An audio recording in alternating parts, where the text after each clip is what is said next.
Hello. देखिए भाई, आज हम सीईटी के बारे में बात करेंगे।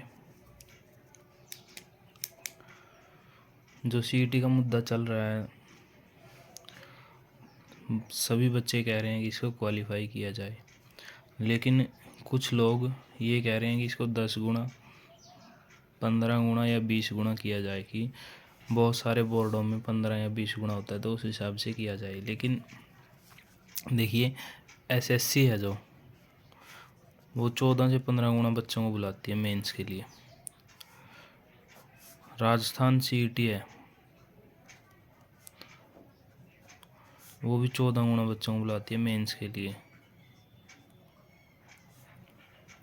लेकिन दोस्तों, सभी ने कह दिया कि वो 14 गुना 15 गुना बुलाते हैं, लेकिन उन्होंने उनकी पूरी नोटिफिकेशन नहीं पढ़ी है और पूरा सिस्टम नहीं देखा वो किस तरह से बुलाते हैं 14 या 15 गुना को।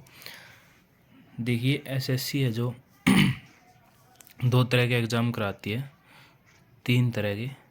सीजीएल जो ग्रेजुएशन लेवल पे होता है, और एक होता है सीएचएसएल जो +2 बेस पोस्टों पे होता है, और एक होता है एमटीएस जो 10th बेस पे होता है।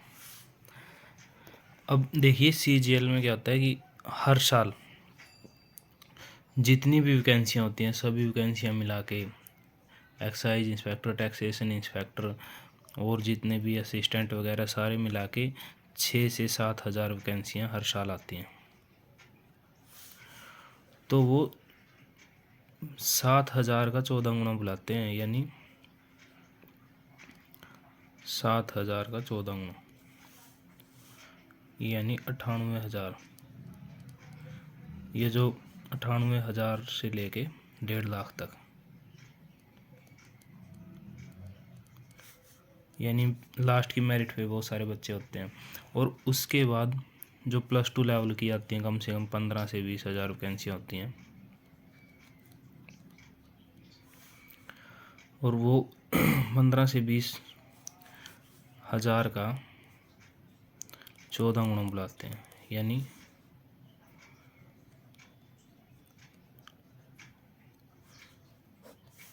2,80,000, यानी 3 लाख या 3.5 लाख के आसपास।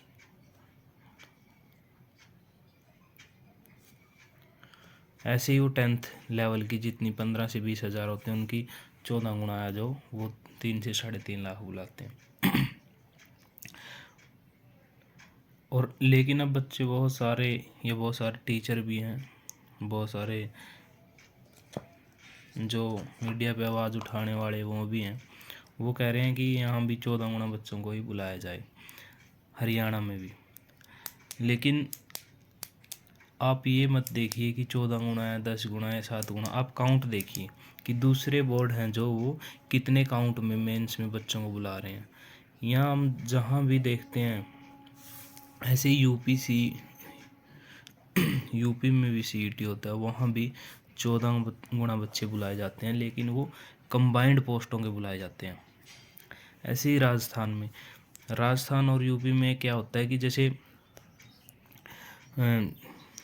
2,000 पोस्ट क्लर्क की आ गई, प्लस 3,000 पोस्ट पटवारी की आ गई, प्लस ग्राम सचिव की आ गई 1,000 पोस्ट।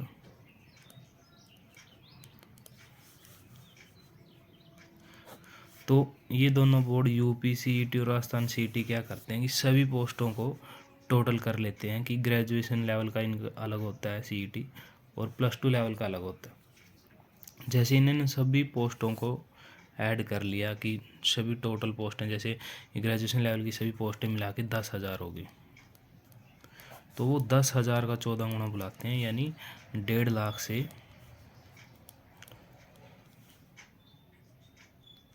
2 लाख बच्चों के बीच बुलाते हैं।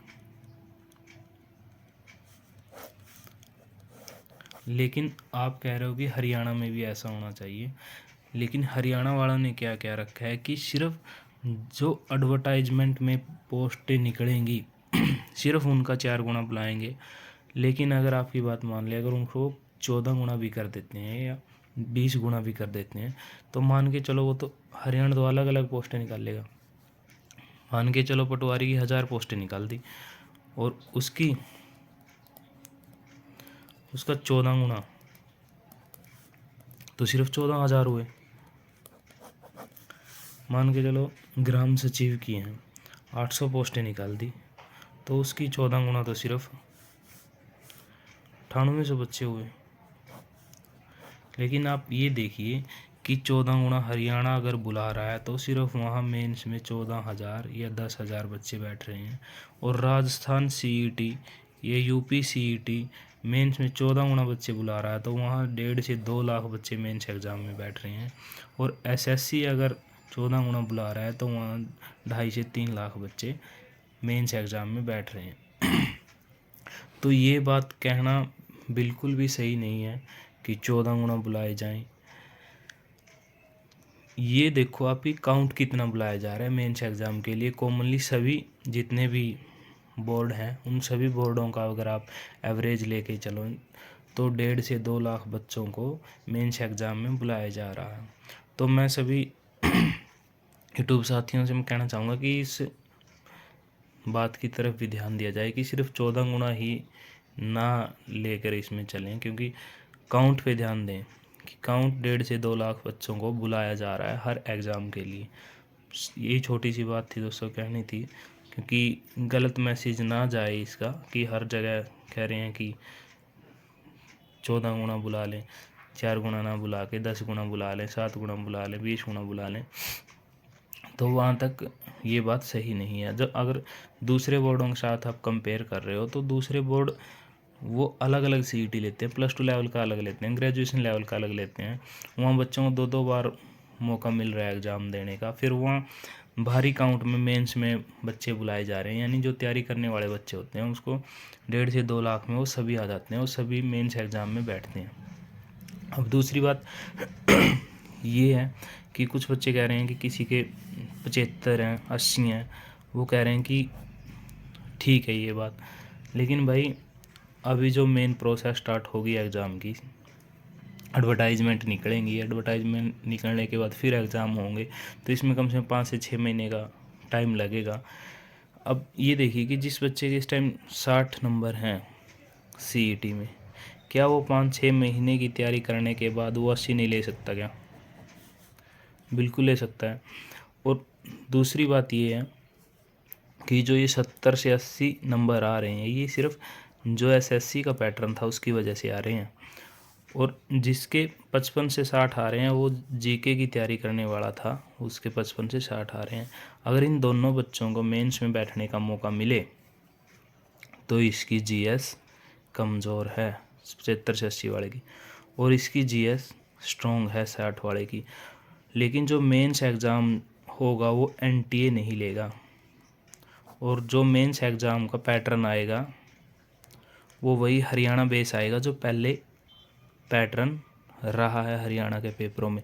तो हरियाणा के जो नेक्स्ट मेंस एग्ज़ाम होंगे हरियाणा के पैटर्न में ये जीके वाला इम्प्रूव करेगा, लेकिन ये जो एसएससी बेस्ड पैटर्न पे 80 लेके आया है इसके बराबर में आएगा। हो सकता है इसके नंबर कम हो जाएं क्योंकि उसमें मैथ की और इंग्लिश की वेटेज बहुत कम रहती है। और अभी 6 महीने का टाइम है इस प्रोसेस को लगने के लिए। इस प्रोसेस को कंप्लीट होने में, स्टार्ट होने में भी 1.5 से 2 महीने में रिजल्ट आएगा। उसके बाद एडवर्टाइजमेंट निकलेंगी, फॉर्म फिल करवाए जाएंगे, एग्ज़ाम लिए जाएंगे। तो 6 महीने में तो भाई 60 वाला भी 80 लेके आ सकता है, तो उसको क्यों ना मौका दिया जाए। 55 वाला भी 80 लेके आ सकता है। तो बस यही छोटी सी बात थी भाई, देख लेना, अगर अच्छी लगे तो।